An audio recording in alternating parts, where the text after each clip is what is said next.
right, there we go. Hey, everybody, it's Speedy with the New Studio Inc. Decided to go ahead and run a quick stream to test out some of my systems and some of the changes I've made.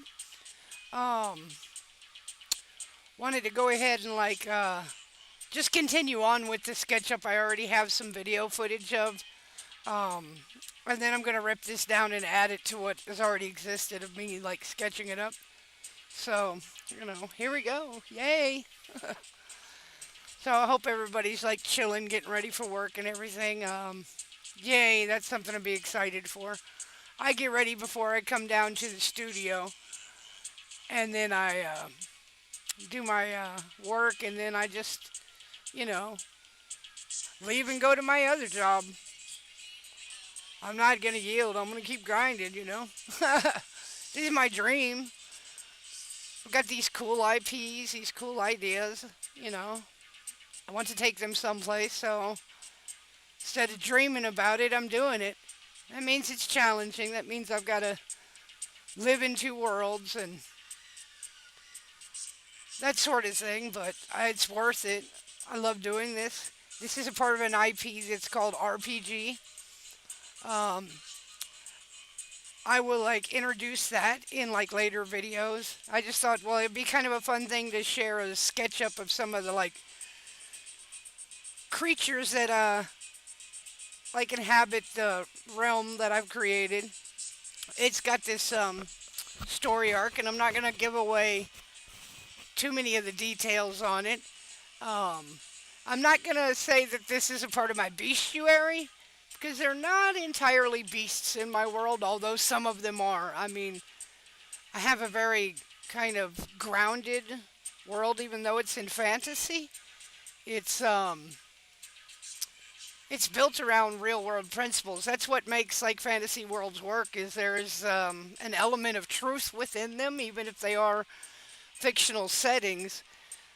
The more real fictional settings are the ones that have all the same kind of complications the real world has. The dualities. So just like in the real world, the human creatures that will be seen and featured in RPG are going to have the same kind of prejudices, fears, um, motives, as along with any of the other creatures that are going to be in it. But also that there will be the duality that trolls historically are bad unless you're like a World of Warcraft player or an avid reader.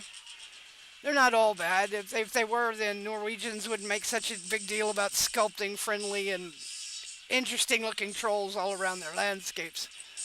So, I mean, I've always taken it to be a psychological thing anyway. So, it's not really physical. We just, I guess you could say you hear the phrase that beauty comes from within. Well, so does ugliness. And so the visual characteristics that have developed around folklore and about different creatures throughout our human mythology and folklore are actually a way of talking about ourselves without directly talking about ourselves. So a human can be a goblin and greedy, you can literally picture bankers as fitting that bill. Wouldn't be wrong. Um, that doesn't necessarily mean psychologically the humans involved in it are. They just happen to be interested in those fields and that's what they work in. But there are some goblins inside of it that really do choose that business because they're greedy little goblins. um, but a famous goblin is Rumpelstiltskin. He was crafty, he was clever, he was capable, but he didn't work for free. And that's not wrong, especially in the kind of world we've all been born into that was created before any of us were here. Um, that's kind of goblins, you could argue, are realists. They're just cranky about it. So maybe they're not so villainous. Um, they are known in a lot of different stories as villains and so forth, because, I mean, one of the things about Rumpelstiltskin is that he's not like humans. He's motivated by things that you're not supposed to be upfront about being motivated by. He's not lying. He's not wearing any masks, if you will. So he's too blunt for polite society, but completely honest in who he is and what he is. So he's not really technically a villain. I mean, the most important story about Rumpelstiltskin is that gets overlooked the most is that there's an element of choice involved. The humans have to choose to make a deal with him. So it's not all on him. Actually, he's an opportunist. I guess you could see him like a vulture capitalist. Is it wrong? It can be questioned whether or not it's wrong for him to be exactly who and what he is. Or is it more wrong that a human took a shortcut and made a deal with quote unquote the devil and then had to pay for it? So who's wrong? Ah, interesting. Is it the devil or the one that asks the devil for a favor? The devil is just what he is. The human is the one that has to make the discernment, make the correct choices, and pay for those choices. People nowadays don't like the idea of that kind of accountability and but you can see clearly in human folklore it's something we've wrestled with since we've started domesticating ourselves and civilizing ourselves. You know. So what does my troll represent? Well, it kind of represents what you traditionally expect. Um, if you pay attention to actual folklore and you read it, you know quite they're like the Whodettes and the Whodays in the woods. I guess from an American perspective, they can be scary and they can be territorial. Um, I think in Europe they're known for being like toll masters and they're not usually seen as humanoid. They're usually seen as some kind of furry, kind of upright animal, but not quite like an ape or anything. I mean, they've got claws and teeth, and I mean, many people have many different versions. There's seen the Skyrim version, you've seen the WoW version, you've seen like the older like Grimm's version where they're guarding a bridge and you've got to pay a toll. But if you really know human myth and folklore really well, you know that actually the idea of them guarding a bridge or being a barrier based on a toll or a fee kind of goes back way, way, way further than the kind of medieval stories where you see like things like trolls and goblins arise. Although I think goblins actually are older than the medieval area. I mean, there are goblins that eat away at the world tree in like the old Hellenic world. So there were goblins, a version of them anyway, and they were definitely different than like the medieval version of goblins. So how am I creating and designing my troll? It's actually completely uniquely mine, but it still kind of has I guess you could say the stereotype. There's some of the stereotype underneath it still. The idea that they can regenerate and that they're definitely not a primate based type creature. I kind of deviate there. I do make them a type of hominid. Um, I'll get into that more as I explore and sketch up and build up RPG. And I plan on actually sharing much of it. I'm not going to really share the stories, the core stories, but I do think it's important for people to have a background in the core characters and creatures that exist in the world. And I'm opening this up to like collaborations with people who like role playing, who like world building, like tabletop gaming, like playing D&D. I see an interesting way to go about creating a world. You People get into playing those games because they like the world building component. Like take what's going on in WoW right now, for example. I love me some World of Warcraft, and I'll admit I'm a little old school on it. Player housing is a thing I wasn't excited for. I wasn't unhappy about either. I was kind of indifferent about, honestly. I could see because of their playing of like RuneScape before they even created the game why they would have some kind of connection to player housing because that was definitely a part of it. You had territories and whole guilds that had like, you know, areas and so forth, right? And there was housing, and you had to protect your stuff. So they in their early days, these devs, the early devs like Mike Metzinger and those guys, they were definitely into those kind of elements. And well, yeah, as the WoW player base has gotten older, they're more geared towards those kind of slower paced activities.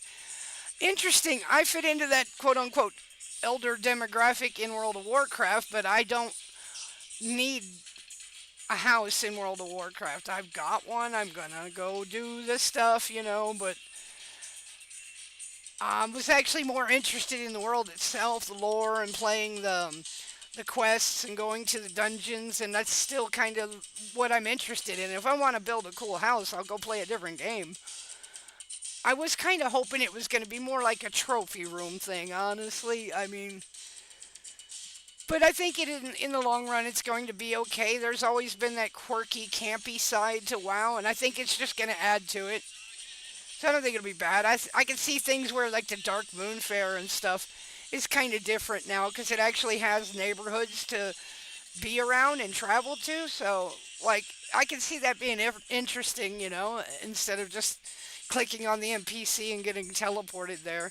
Um, it could be like so. There's some cool things about it, and you can do things with the fishing competitions, and I mean there are cool casual things in the game that I like get into. And since I'm so busy with the studio, I can't really get into the hardcore side of WoW anymore. Speaking of, I've been thinking about giving hardcore WoW a try because I like the thrill of permadeath and like the challenge, But I was more of a. I started back in vanilla, but I was definitely more of a BC Burning Crusade baby because like I might have started in vanilla, but man, it took me a while to stop playing dungeons to go outside into the world to like level up. I mean, yeah, you could level up through dungeons, but you also in vanilla you kind of hit that sweet spot like level 55, 56, 57. Those became such a slog, and you could do dungeons every weekend and not and not get to 60.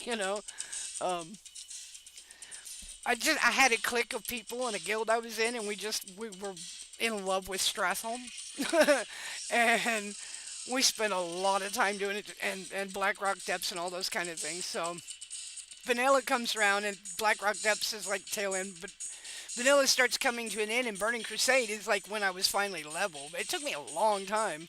I was slower than a lot, so I wasn't like part of the like cutting edge players who were, halfway through vanilla were already min maxed and just, you know, PvPing, flagging up and playing around, hanging around, hiding in the Forest of Goldshire, which I did that a little bit later on. I actually think Burning Crusade's a pretty awesome expansion for the sake of what it did with PvP. PvP was awesome in Burning Crusade. The tower defenses, and they were totally random kind of encounters. And so this expansion, it's about player housing. It's about closure too for some storylines that are. It's time to move on from Wrath of the Lich King. I think there's more expansions past it now than yeah. It's time to move on from that, and it's overdue for certain areas like Silver Moon to be recovered and be functional. And I'm excited about that part. But I can't actually say that I ever got excited about the player housing thing. And it's kind of central to this expansion. You know? So I'm going to like go ahead and get my house, and I'll do that on a stream coming up. Actually, my Discord thing gives me some special bakery thing for doing it. I'm just not excited about going to decorate my house. If it gives us cool bonuses, I don't know. I just feel like it's going to be like Garrisons again. It's like, oh, hey, I'm going to go do some raids. Everybody's like, nope, can't. Busy deciding where my lamps go. No, that's not Warcraft to me. Look, I'm trying not to complain about it too much. I'm going to adapt. I've been good about doing that. I'm just hoping for an expansion that says, hey, everybody who likes to PvP, here it is. Murder the hell out of each other. I'm looking for that one. I don't care how many times I die, as long as I get to kill some people, and it's not like you can just the NPCs are a pattern. I mean, you can figure them out, and so like the PVE was never one of those like super exciting parts of the game for me either, so obviously housing doesn't excite me that much. I'm going to do it though. I tend to be a completionist and achievement, you know, I'm pretty serious about getting all my achievements in every game I play, so, you know, definitely gonna go get that achievement out of the way. I mean, I maxed out my garrison. God, I haven't been to that place in years. But,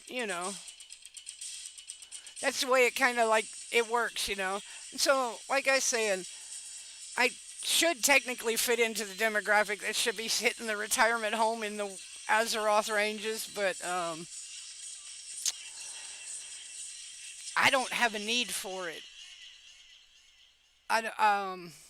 It's not what I play WoW for. Now, I do go do some casual, goofy stuff like me and Hills like to go fishing, which I'm sure is not a real exciting thing to watch, but I also just like to go run around, quest, explore, you know.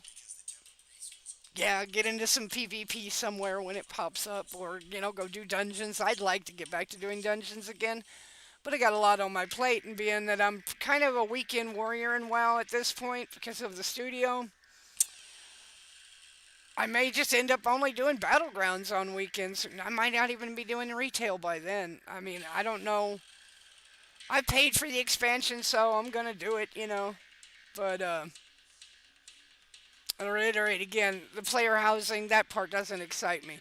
What I'm hoping is if I go ahead and get back in there again, I'll be able to find the parts I like again pretty quickly and just go, do that and keep up with the player housing part enough, but not like I'm not one of those that's going to be obsessive with it. And I hope that I hope this doesn't end up like Warlords of Draenor, where you just couldn't find anybody to go do anything with, couldn't find anybody to go do raids with, because everybody was in their garrison. I'm probably gonna wrap this up because, like I said, this was more or less just a test for me. I got to go to work tonight, and I want to go get something to eat and all of that. Um, I'll have this sketch up, finished up more, and an actual video out for it. This is just me testing my systems, improving my audio.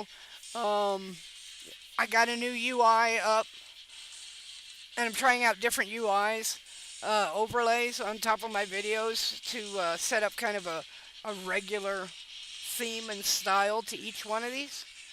Uh, I appreciate everybody taking the time to check this out, though. I don't plan on keeping it up very long. This was more or less for me to like learn, experiment with, because I'm definitely still, you know, learning the ins and outs of this. And I'm technically streaming simultaneously on YouTube and Discord at the same time. Discord doesn't save them, and I did want to save this footage because I am putting it up in a final video, which will be much more like polished and get a little more into the actual troll I was sketching and show the finish to it and everything. So,